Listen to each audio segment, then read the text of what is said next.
An area that gets little attention by property owners and builders is ventilation. Many roofing professionals estimate that 90% of the homes in North America are inadequately ventilated. This is one problem area that can be corrected when a replacement roof is installed.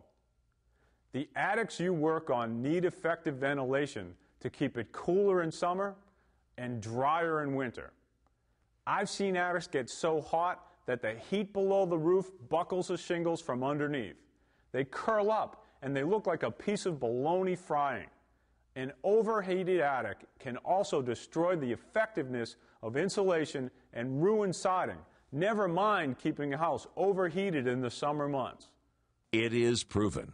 Attic ventilation is a completely necessary thing to do. The Federal Housing Authority, the Engineered Wood Association, many national building codes, and all major roofing manufacturers require the installation of attic ventilation. Over the years, a multitude of devices have been developed to ventilate the attic. Roof vents, wind turbines, and power fans, among others.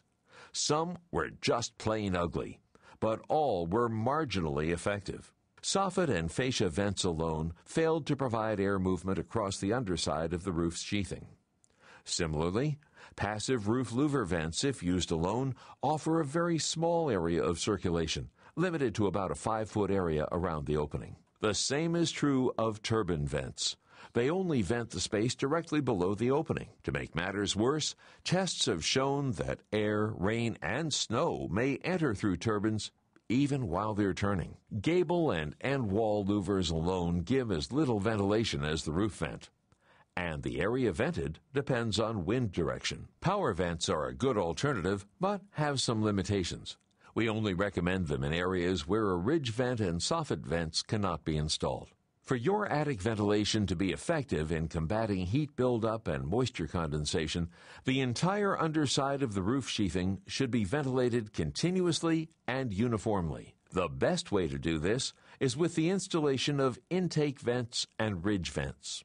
It's important to understand that Cobra ridge vents must be part of a ventilation system to work properly. They are designed to work in conjunction with soffit vents or fascia vents. To meet the minimum government ventilation standards, follow the 1 in 300 rule. Calculating ventilation by this rule can be complicated, but GAF-ELK has made it easy for you by developing a chart shown in the Pro Field Guide, Ventilation Literature, and the GAF-ELK website. This chart can show you how much ridge vent and soffit ventilation is needed. All you have to do is calculate the square footage of the attic and look up the amount of Cobra ridge vent and soffit you need to install. Cobra ridge vent has become the industry leader in ridge ventilation because it is a proven product that protects millions of homes.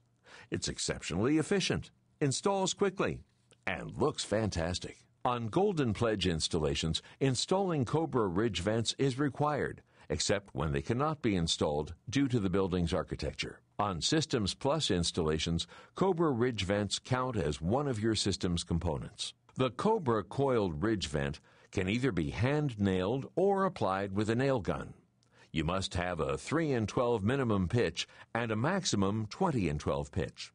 On structures without ridge boards, make a 1-inch cut along both sides of the ridge. On structures with ridged boards, make a 1 3/4 inch cut on each side of the ridge. Leave 6 inches of uncut sheathing at each gable end to protect ends from wind-driven rains. Be careful to set your saw depth to cut the sheathing only. Next, cover the entire ridge with Cobra ridge vent. Use roofing nails to tack the vent in place. Finally, install ridge caps over the Cobra ridge vent. Use the Cobra Smart nails supplied in the package. Do not overdrive the nails. When using the nail gun version, attach the nail gun adapter to the end of the nail gun and use the 1 3/4 inch nails supplied in the roll. Be sure to disconnect the air supply line prior to attaching the adapter. Always be sure to install the capping to match the shingles that are being installed. You install Cobra Rigid Vent 2 and Snow Country Ridge Vents in a similar manner. To understand the installation of Cobra 2 and Snow Country Ridge Vents, let's first take a look at some of the unique features of these ridge vents. First, there's the self-closing end. This unique design allows for very easily finished ends. There's no need for the caulking, end caps, rivets, etc. that some ridge vents need. Simply bend to conform to the roof and install. Second are the male-female tabs on the ends. All you have to do is align these tabs and butt the ridge vents together as you go across the ridge. Finally, there are the nail guidelines. When capping the ridge vent, use these lines to properly place your nails. Cobra 2 and Snow Country ridge vents use the same openings as a regular Cobra ridge vent. Cut the opening to size and install the ridge vent. Tack the vents in place and then cap the ridge vent with appropriate capping. Just make sure to trim the second-to-last ridge vent section to assure the self-closing end is installed properly at the end of the ridge.